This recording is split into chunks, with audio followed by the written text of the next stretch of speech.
Pemirsa, ratusan calon pegawai negeri sipil atau CPNS ini memutuskan untuk mengundurkan diri.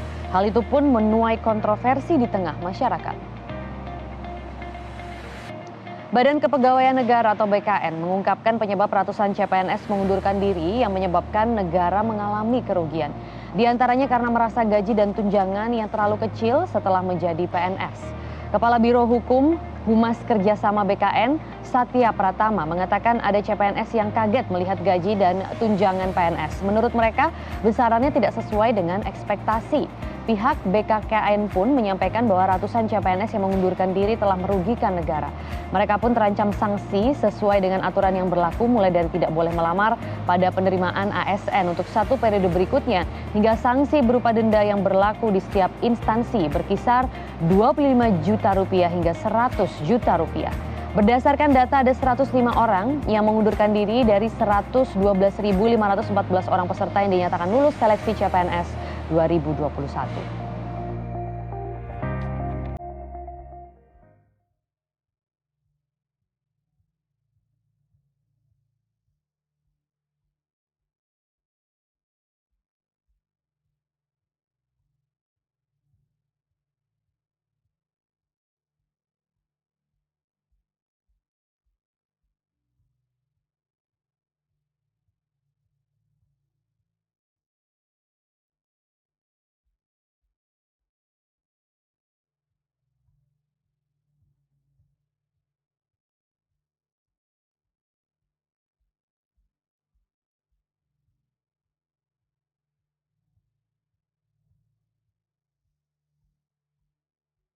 Ya, pemirsa, lalu bagaimana sebenarnya aturan dari CPNS ini? Sanksi apa yang akan diberikan dan berapa sebenarnya gaji dan tunjangan yang didapat oleh calon pegawai negeri sipil? Sudah terhubung langsung dengan Wakil Ketua Komisi 2 DPR RI fraksi Nasdem, Saan Mustafa.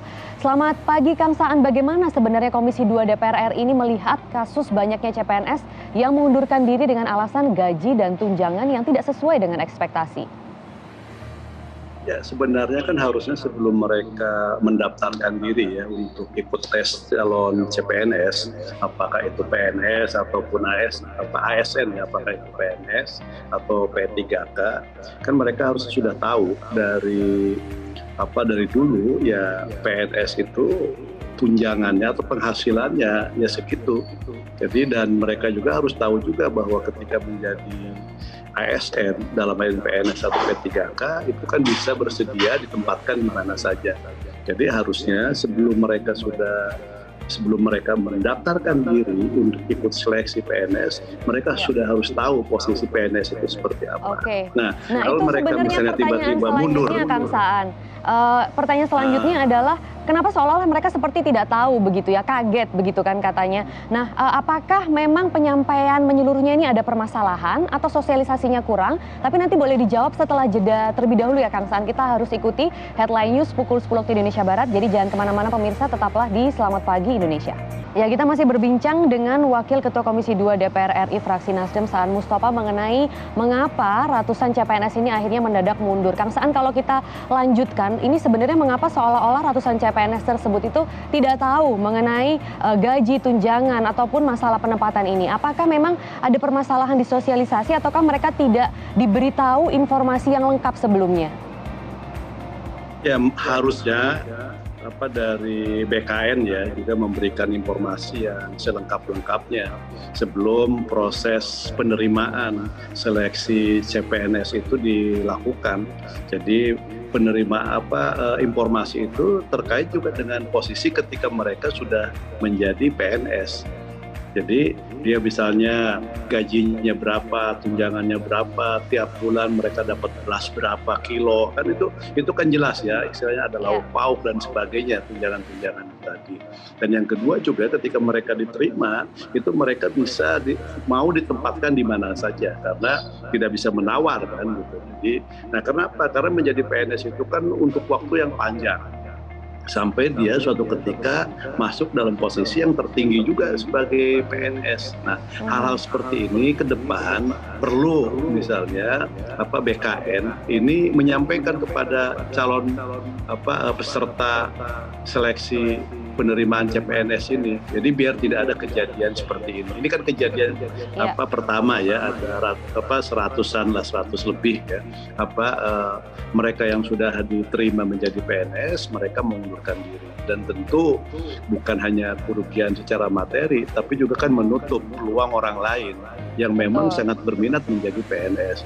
Bahkan sudah berkali-kali mereka ikut tes PNS. Bahkan kalau misalnya di daerah-daerah yang ngantri menjadi PNS itu kan banyak.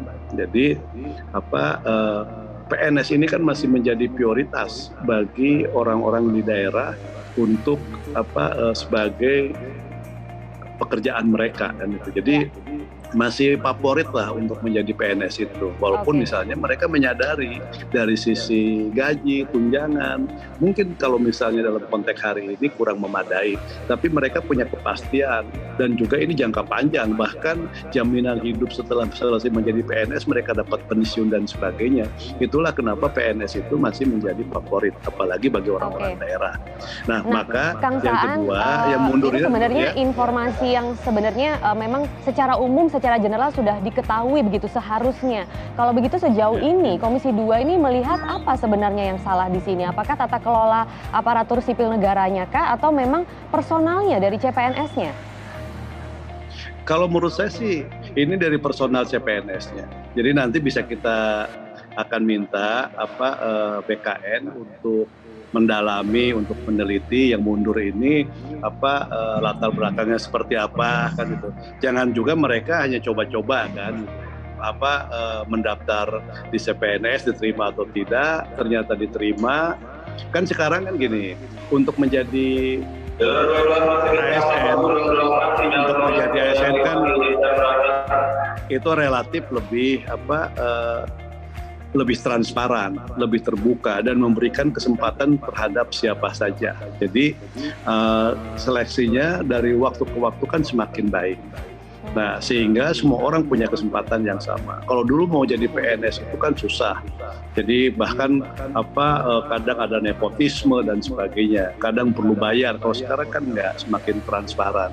Nah, semua orang punya kesempatan yang sama menjadi PNS. Nah, karena itu dari seratusan orang yang mengundurkan diri ini, dari sekian ratus ribu ini memang perlu diteliti mereka tuh dari kalangan mana saja kan ya. Jangan-jangan mereka hanya mencoba-coba saja kan ya. Ketika mereka mengekspektasikan gajinya kecil, terus nggak mau ditempatkan di mana saja, itu sebenarnya juga udah memproblem karena umumnya yang daftar PNS itu udah tahu gitu loh. Dan mereka udah tahu akan ditempatkan di mana. Itu umumnya seperti itu. Nanti kita akan ditanyakan dengan BKN. Oke ya, semoga memang ini bisa menjadi pelajaran begitu ya, baik bagi calon CPNS yang akan mendaftar maupun bagi BKN ke depannya. Terima kasih Wakil Ketua Komisi 2 DPR RI, Saan Mustopha sudah bergabung di Selamat Pagi Indonesia kali ini.